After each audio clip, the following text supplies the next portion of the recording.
Hey everyone, this is Karen Waxman, founder of Retail MBA. Today we're going to be talking about something that's been asked of me a lot lately, and it's about the state of retail and chain stores and what I think is next, and basically what I think is going to happen with these chain stores. And so the reason I'm creating this is because a lot of you are nervous about basically selling at the big stores versus selling online and so forth because of the bankruptcies and stuff that you've been seeing and Amazon and just a lot of confusion. I created a video similar to this when COVID hit. And so like a while back. And so I wanted to start creating these types of interactions with you because I don't see you that much. Honestly, I have been speaking on stages for the entire length of this business, 14 years, and decided that I'm going to chill, start creating stuff more publicly online, and also do more of my personalized events just to be able to share a lot more and just be more intimate with you. And that's what we're doing today. A little background about me. I have been selling to big chain stores since early 2000s as a manufacturer's rep. Eventually, I started teaching my time-tested proven methodologies to people all over the globe. As a side project, I was just helping people succeed. It started out with a book, and then it turned into a course, and then coaching. Then we are now a rep agency. We're now a company that sells education. We have over 50 something programs or more at this moment. And we do a lot of stuff helping people generate revenue with their consumer products brands. And so that's what we do. And a bunch of other stuff, obviously events and all the goodies. So that's what, just giving you a little background about me. So about the state of chain stores and what's going on, there's a lot of retailers moving around and shifting around. And there's a lot of concern about the category as a whole. So here's the deal, guys. I knew that when COVID hit, a lot of people would go to stores too. Not all of you stay home and go on the internet. Not all of you do that. There's a huge population of people who physically like to get into their cars and go kick it at a mall or whatever. They like to hang out and they like to maybe walk their kids in a mall or wherever it is.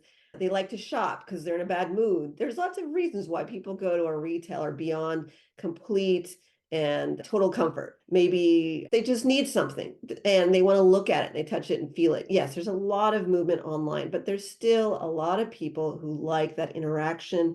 And when COVID hit, it showed me that it's true. A lot of people spend a lot of times at certain retailers, not all of them, but there was a lot that were very much successful and some that weren't. Now, and I will be argued with because some of you will say, oh, there's so many companies that went under during that time. And I'll say there's some companies that went under, and then there's some companies that crushed it. So we can argue about that later. What I'm trying to say to you is this.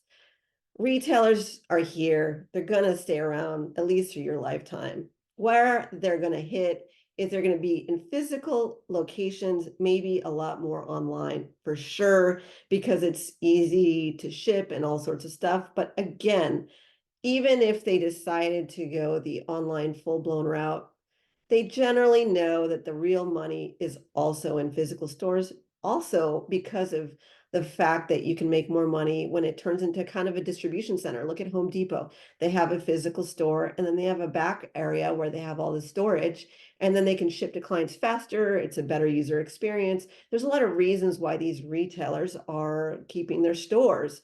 There's a lot of benefit. You can get the products out there faster, which the online retailers have different experiences with because there's a lot of products that are heavy. Shipping is a pain. It's killing the planet. There's lots of things going on. The retailers are here for a while. Now, yes, there are some that are getting stomped all over because maybe they're spending too much. Maybe they're making mistakes. Maybe their CEO came in and something happened. Whatever it is, that happens with a lot of businesses anyways, right? But the bigger brands who've been around a long time, a lot of them will fight. Case in point, Walmart. When Amazon showed up, did you know that Walmart called all of the top Amazon sellers and said, come over to our platform, come over to walmart.com. They got inundated with calls from Walmart offering the opportunity to be on their website when all that went down. Why? Because they are not going to lose market share.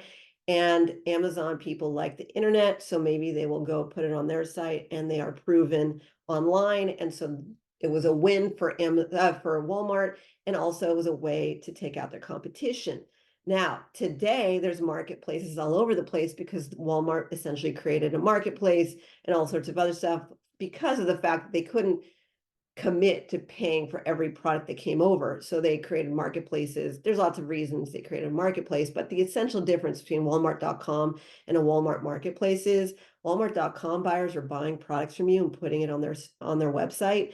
And Walmart Marketplace, you fill out a form. If they approve you, you can be on their site on Walmart.com, but you are not a vendor of record. So that's something to think about. But ultimately, a lot has changed where a lot of these retailers are now starting to do marketplaces. And that means that they're sticking to their proven model, but they like the concept of not getting rid of you guys if they can't buy from you at that moment.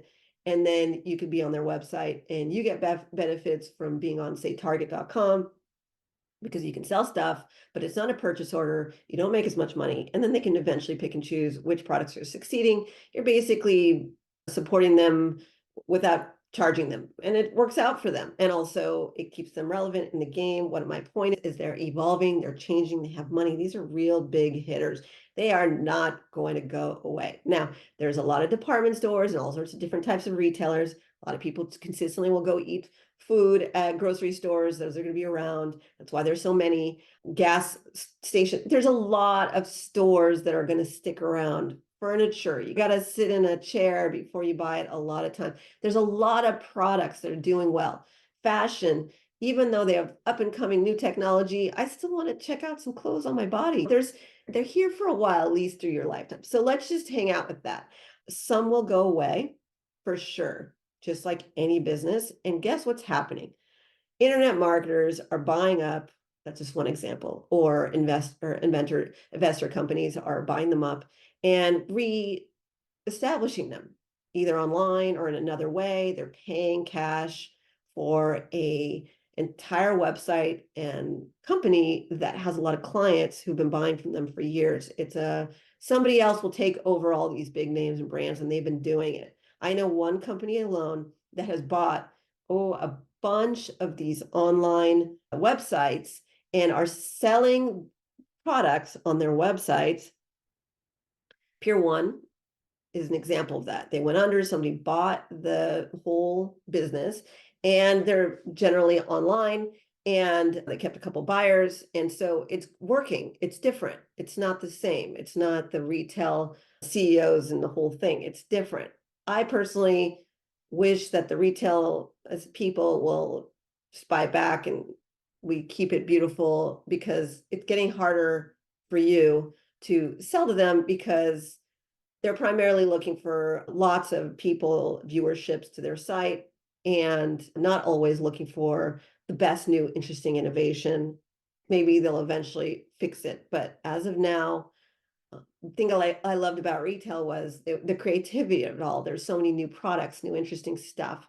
So now the retailers have gone from buying products from mass manufacturers, and now they're starting to deal with competition tremendously, which is enabling people like you to get new interesting stuff in stores.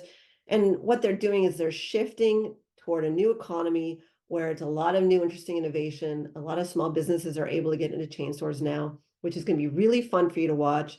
They're going to keep expanding and allowing more stuff to be online. They're going to keep buying stuff for their stores, a lot of online stuff. They can test more products online. They couldn't do that before when I was even there, where the websites didn't even count. And now the internet's important. But if you look at the stats, about 80 to 90% of all products are still sold in stores, physical stores. And it will change, but not for a long time. Utilize the fear of your friends and neighbors who think that retail is going under, and go to stores and then have less competition. Because people I did a video just recently about how some guy put a product, an invention, on Amazon, right, instead of physical stores, and had to go shut down, I think it was 1,200 different copycats, right? Where physical stores, if the buyers and the websites are run by them, they're more corporate. They definitely have to be more careful for their particular site. It's a little less agonizing, right? Because if I walk away from them, they're going to take my business from me completely. At least on these sites, you're a little bit more protected than others. There is some protocol there. It's a little bit more organized, and I could say a lot more about that. Bottom line is, enjoy the ride. This is a really amazing time for small companies to sell to big chain stores. It's amazing time. I'm so excited for you. It's a really great time for you. If you don't believe me, look around. There's still a lot of stores open. The other ones, look at them. Who's going to buy them? Bed Bath & Beyond just went under. Someone's going to pick it up and shift it around. They already have the website back up. They're doing things and changing. And people mess up in business all the time. They spend too much on inventory. Maybe their buyers weren't buying the right things. It's a tricky game. So lighten up on everybody dying and the world ending, and try and have some fun with this new reality where they're even letting you be on marketplaces. We didn't have any of that back then. Again, I personally know the real money comes when a buyer is giving you money for an order, which is a purchase order, which is what we teach with our retail MBA training system and coaching system. I coach these programs and teach you how to get into stores very quickly in a fraction of the time and cost. No guarantees you'll get into stores. I haven't seen your product. I don't know if it's garbage. It's wonderful. I don't know. But if you believe in it, I'm here to support you. And I'm just excited to have these conversations with you. And that hopefully will give you a little love about retail. I personally believe that even if the shift occurs, someone will put the site back up. And until then, these big dogs are fighting. They're fighting for their life. And how do I know about Walmart and them calling all the Walmart sellers? I was there. That was the time when I was selling to a lot of Amazon sellers, and they were all asking me, why is Walmart calling me? I heard countless conversations. So it's been fun for me to see the economy shift. And I'm very proud of retail, and I love retail. And the irony is, I'm not a big shopper, and I never really cared about glam stuff, honestly, I swear. I find it ironic that I just like the possibility of seeing your physical product in a store. I find it fascinating. I experienced it. I know what it's like. I like that you create something, maybe you have a passion project and you just want the world to have access to it, or whatever it is, or maybe you have kids and family and you're just trying to start a business so you don't have to deal with your boss anymore. Whatever the reason, maybe you're tired of your competitor crushing it with products and you want to do it. Whatever your reason, there are opportunities out there for you to succeed. And don't ignore retail, please. It's tremendous. It's a tremendous opportunity. Karen Waxman, Retail MBA. Thanks so much.